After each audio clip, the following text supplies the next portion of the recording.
ആ വൃശ്ചികക്കാറ്റിന്റെ കൂടെ ആ ശരണവിളി ഇങ്ങോട്ട് കേൾക്കുമ്പോണ്ടല്ലോ ഭഗവാനെ. ഔ, അങ്ങനെ ഞങ്ങളെ കൊണ്ടുവന്നിട്ടുള്ളത് എൻ്റെ അമ്മയും എല്ലാവരും.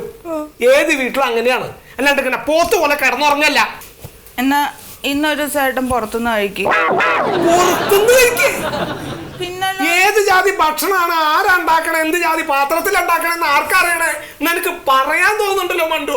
എന്നാ പിന്നെ ഇന്നൊരു ദിവസം കടിയിൽ വ്രതം എടുത്തോ, ഒന്നും കഴിക്കട്ട.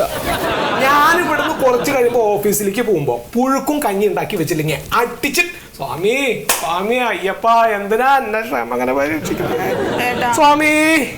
ഏട്ടാ നാളെ മുതൽ ഞാൻ ശരിയാവും, സത്യം. ഇന്നിപ്പോ ഞാൻ ഉറങ്ങട്ടെ ഏട്ടാ. ഇനി കുറേ ദിവസം എനിക്ക് വെളുപ്പിനെ എണീക്കണ്ടേ.